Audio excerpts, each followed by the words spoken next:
အားလုံးပဲမင်္ဂလာပါကျွန်တော်ဒီနေ့ပြပြပေးခြင်းတဲ့အကြောင်းကတော့တိတ်ပံနဲ့မဆိုင်ဘူးပေါ့ဗျာကျွန်တော်တယ်လီပတီအကြောင်းပြောပြပေးခြင်းတာပဲဖြစ်ပါတယ်တယ်လီပတီဆိုတာဘာလဲပေါ့လက်တွေ့လောကမှာတကယ်ရှိလားတကယ်ရှိတယ်ဆိုရင်လည်းအဲ့ဒီစွမ်းအင်တွေတူတက်ဖို့အတွက်ဘယ်လိုလေ့ကျင့်ရမလဲပေါ့တယ်လီပတီနဲ့ပတ်သက်ပြီးတော့ကျွန်တော်တယ်လီပတီနဲ့ပတ်သက်တဲ့အကြောင်းအရာတွေကိုပြပြပေးတော့မှာပဲဖြစ်ပါတယ်ကျွန်တော်ပထမဦးဆုံးတယ်လီပတီရဲ့အဓိပ္ပာယ်ပေါ့နော်သူ့ရဲ့ definition ကိုကျွန်တော်ပြပြမယ်ဆိုရင်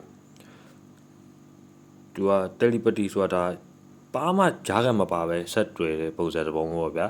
ဒါပေမဲ့ကျွန်တော်တို့ထင်တာဒါကြားကမပါဘူးလို့ထင်တာဒါပေမဲ့ကျွန်တော်တို့အုံနောက်ကထွက်တဲ့လက်စစ်တန်လိုက် line တွေရှိရပေါ့နော်အဲ့ဒါနဲ့ brain wave တွေနဲ့ဆက်တွေ့ရပေါ့ကျွန်တော်တို့စီကထွက်တဲ့ brain wave တွေနဲ့တခြားသူစီက brain wave နဲ့ပေါ့နော်တစ်ဖက်မှာဖမ်းယူမယ်တစ်ဖက်ကပို့လို့မယ်ပေါ့ပို့လို့လိုက်တာတခုရှိမယ်တစ်ဖက်ကဖမ်းယူမယ်ပေါ့နော်အဲ့ဒါကိုပြောချင်တာပေါ့ telepathy ဆိုတာအဓိကသူက brain wave တွေကိုကိုယ်စီကပို့လိုက်တဲ့အကြောင်းအရာ message တခုကိုဟိုဘက်ကလည်းလက်ခံရရှိပြီးတော့ကိုပို့လိုက်တဲ့သတင်းအချက်လက်ကိုတစ်ဖက်လူစီရောက်သွားတာပေါ့နော်တနည်းပြောရမယ်ဆိုရင်တော့ဒါကျွန်တော်တို့စိတ်ချင်းဆက်တွေ့ရပါတော့ကိုယ်စိတ်နဲ့ကိုယ်နဲ့ရင်းနှီးတူတဲ့လူတစ်ယောက်ရဲ့စိတ်နဲ့စိတ်အချင်းချင်းဆက်တွေ့ပြီးစကားပြောကြတာပေါ့အဲ့ဒါကိုတယ်လီပတီလို့ခေါ်တာပေါ့တကယ်ဖြစ်နိုင်လားဆိုတော့ဖြစ်နိုင်တယ်ဘာလို့ဆိုတော့ကျွန်တော်တို့ရဲ့အုံနောက်ကဒီလက်စစ် line တွေကိုထုတ်လို့တယ်ပေါ့နော်ဒီတန်လိုက်တဲ့တွေကိုထုတ်လို့နိုင်တယ်ပြီးခါကျတော့ဖမ်းယူနိုင်တယ်လို့ဒါတိတ်ပံနီးကြပါတော့တက်တီပြထားတဲ့အရာရှိတယ်ကျွန်တော် quantum physics အရာဆိုရင်ဒီ atom အမုံတွေကလည်းဟိုအကွာဝေးတွေကိုသူကတုံ့ပြန်နိုင်စွမ်းရှိရပေါ့နော်ဒါ quantum physics အရာပြီးရကြတော့ကျွန်တော်တို့လူသားတွေမှာဒီ subconscious ပေါ့မတိစိတ်ကနေကျွန်တော်တို့ကဘာလို့ဆိုအာယုံတိမှုပေါ့နော်အဲ့လိုအချက်လက်တွေကိုခန်းစားနိုင်စွမ်းရှိတာပေါ့အဲ့ဒါဘလို့ခံစားလဲဆိုတော့ဥမာကျွန်တော်တို့အရန်ရင်းနေတဲ့မိတ်ဆွေတငယ်ချင်းတရားကိုကျွန်တော်တို့ကမနက်မှာတတိရလိုက်တာပေါ့အเจ้าမဲ့ကြီးသူ့တတိရလိုက်တယ်ဆိုရင်ညနေကျရင်သူကကိုယ့်စီကိုရောက်လာတာမျိုးဒါမှမဟုတ်ဆိုလဲသူနဲ့ပတ်သက်တဲ့သတင်းတစ်ခုကိုကြားရတာမျိုးပေါ့နော်ဒါတွေကလူတော်တော်များများမှာဖြစ်ပါတယ်နောက်တစ်ခုကကြတော့ဒီစိတ်ချင်းဆက်နွယ်မှုပေါ့နော်အဲ့ဒါဘယ်မှာဖြစ်လဲဆိုတမီးသားတွေမှာအဖြစ်များပေါ့ဥမာကိုနဲ့ကိုကောင်မလေးပေါ့နော်ကိုရီးတာကောင်မလေးဖြစ်ဖြစ်ယောက်ျားလေးဖြစ်ဖြစ်ဥမာကိုကလည်းဖုန်းခေါ်မယ်လို့ဆုံးဖြတ်ပြီးဖုန်းခေါ်လိုက်တဲ့ချိန်ဟိုဘက်ကဖုန်းကလည်းမအားဘူးပေါ့နော်မအားတဲ့ချိန်မှာဟိုဘက်ကလည်းကိုအဲ့ချိန်မှာဖုန်းခေါ်နေတာကိုကလည်းဖုန်းခေါ်မယ်လို့လုပ်လိုက်တဲ့ချိန်ဟိုဘက်ကလည်းဖုန်းခေါ်နေတဲ့ချိန်ပေါ့ဒီလိုအရာတွေကဘယ်လိုတော့ခဏဖြစ်တာပေါ့ဒါအရင်ရင်းနေတဲ့လူတွေမှာဒါစိတ်ချင်းဆက်နွယ်ဘူးပေါ့နော်စိတ်ချင်းကတယောက်နဲ့တယောက်ဆက်နွယ်နေတာပေါ့နောက်တစ်ခုကဘာလဲဆိုတော့အိမ်မက်တာဒီအိမ်မက်ထဲကနေလေဒီတယ်လီပတီပေါ့နော်ဒီစိတ်ချင်းဆက်နွယ်မှုတွေရှိတယ်ကိုကလူတယောက်ကိုအိမ်မက်လိုက်တယ်အိမ်မက်လိုက်တဲ့အချိန်မှာအဲ့လူကဒုက္ခရောက်နေရလဲဖြစ်မယ်ဘယ်လိုကိုယ်တတိယနေရလဲဖြစ်မယ်ပေါ့နော်ဒါအရင်ရင်းနေတဲ့လူတွေမှာဖြစ်တယ်ပေါ့ကိုကအိမ်မက်လိုက်တယ်ဆိုမနေ့ကျရင်သူကကိုယ်စီရောက်လာမျိုးဒါမှမဟုတ်ဆိုလဲသူ့ရဲ့မကောင်းတဲ့တင်ကြားရမျိုးသူဒုက္ခရောက်နေရမျိုးအဲ့ဒီအချိန်မှာသူ့ရဲ့ brain wave ကနေထွက်တဲ့ line တွေပေါ့သူစိတ်ကနေသူဖြစ်တဲ့အရာတွေကကိုယ်စီကိုသတင်းချက်လက်တွေပေးပို့နေတာပေါ့နော်အိမ်မက်ထဲကနေတစ်စစ်သတင်းချက်လက်တွေပေးပို့နေတာပေါ့နောက်တစ်ခုကဒီ telepathy နဲ့ပတ်သက်ပြီးဘယ်လိုစမ်းတက်လို့ရလဲဆိုရင်ဥမာအရင်ရင်းနှီးရဲ့လူနှစ်ယောက်ပေါ့နော်မိတ်ဆွေနှစ်ယောက်ဖြစ်ဖြစ်တမီးစားဖြစ်ဖြစ်မိသားစုဖြစ်ဖြစ်ဒီလင်မယားနှစ်ယောက်ဖြစ်ဖြစ်ဘယ်လိုစမ်းတက်လို့ရလဲဆိုတစ်ကနေ30ထိသူ့ကိုစိတ်ထဲကနေခဏန်းတစ်လုံးပြောခိုင်းပြီးရင်ကိုယ့်ဘက်ကနေလည်းဒါသူပြောတဲ့ခဏန်းပါလဲဆိုပြီးတော့ခံမှန်းတာပေါ့နော်အဲ့ချိန်မှာနံပါတ်တွေကတွားပြီးတော့တိုက်ဆိုင်နေတာမျိုးတွေရှိရပေါ့နော်ဒါကဘယ်လိုလဲဆိုတယ်လီပတီတိုးတက်အောင်လေ့ကျင့်တဲ့နည်းတစ်ခုလည်းဖြစ်တယ် စမ်းတက်တဲ့နီးတစ်ခုလည်းဖြစ်တာပေါ့နောက်တစ်ခါဒါ telepathy ကိုဘယ်လိုလေ့ကျင့်လို့ရလဲပေါ့နော်အခုနကကျွန်တော်ပြောလို့လူ2ယောက်ရှိရဲဆိုအဲ့ပုံစံလေ့ကျင့်လို့ရလူ2ယောက်မဟုတ်ဘူးကိုတယောက်တည်းရှိရဲဆိုလဲဒါ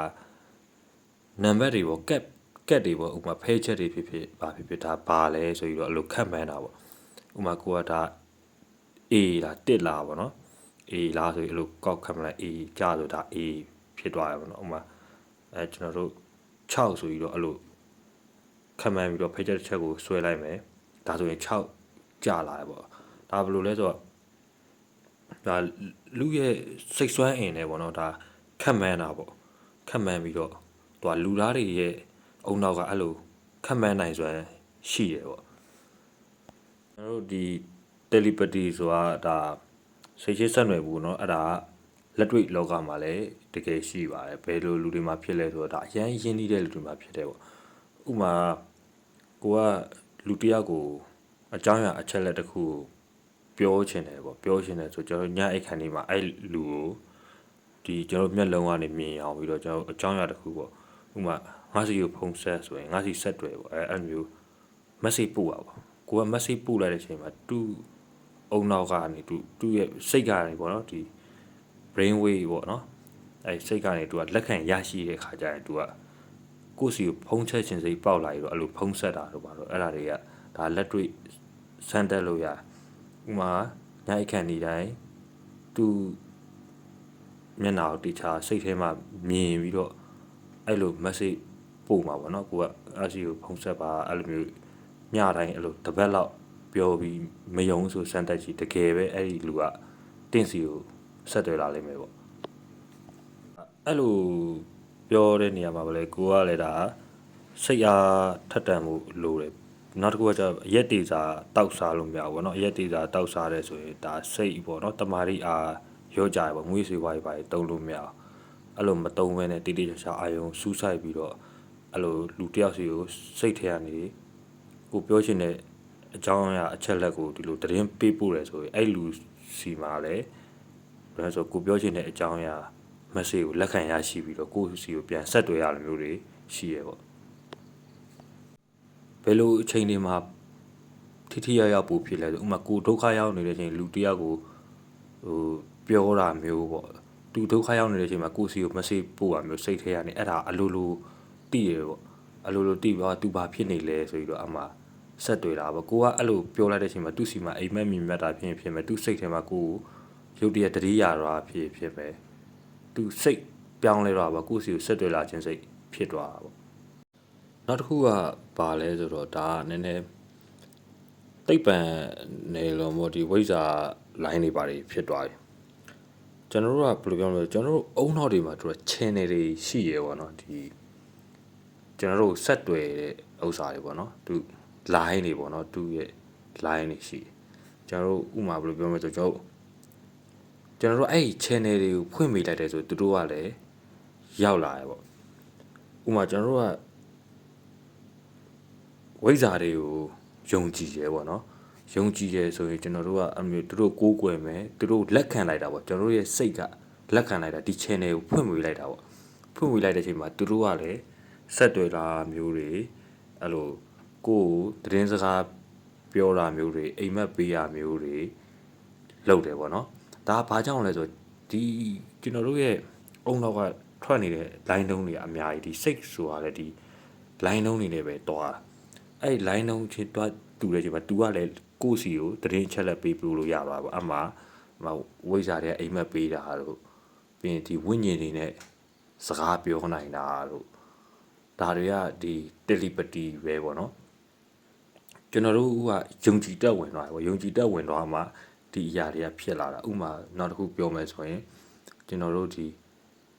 မြန်မာနိုင်ငံမှာတော်တော်များဝင်ပူးတာတို့ဘာတို့တကယ်ပူးတဲ့လူတွေလည်းရှိအဲ့လိုပူးတယ်ဆိုတာဘာလို့လဲဆိုယုံကြည်ပြီးတော့ဒီ channel ကိုဖွင့်ပေးလိုက်တာပေါ့အဲ့ signal ကိုဟိုလက်ခံလိုက်တဲ့အချိန်မှာသူတို့ကလည်းတကယ်ဝင်လာပြီးတော့တကယ်ဖြစ်တာပေါ့နော်တချို့ပူးလာတွေကအတူရောင်ဆိုပေမဲ့တကယ်အစစ်အမှန်တွေကလည်းအများကြီးရှိရပေါ့နော်ဒါဝိညာဉ်တွေနဲ့စကားပြောနိုင်တာပေါ့နံလောကတွေနဲ့ဆက်တွေ့နိုင်သွားတာပေါ့နော်အဲ့ဒါဘာကြောင့်လဲဆိုတော့ကျွန်တော်တို့ရဲ့စိတ်တွေကြောင့် အဲ့လိုဖြစ်တာပေါ့ကျွန်တော်တို့ကသူတို့ဒန်းဖွင့်ပေးလိုက်တယ်အဲ့မှာသူတို့ကဝင်လာလို့ရသွားတယ်ပေါ့နော်ဒါကကျွန်တော်တို့ရဲ့စိတ်တွေပေါ်မှာအများကြီးမူတည်တယ်ပေါ့နော်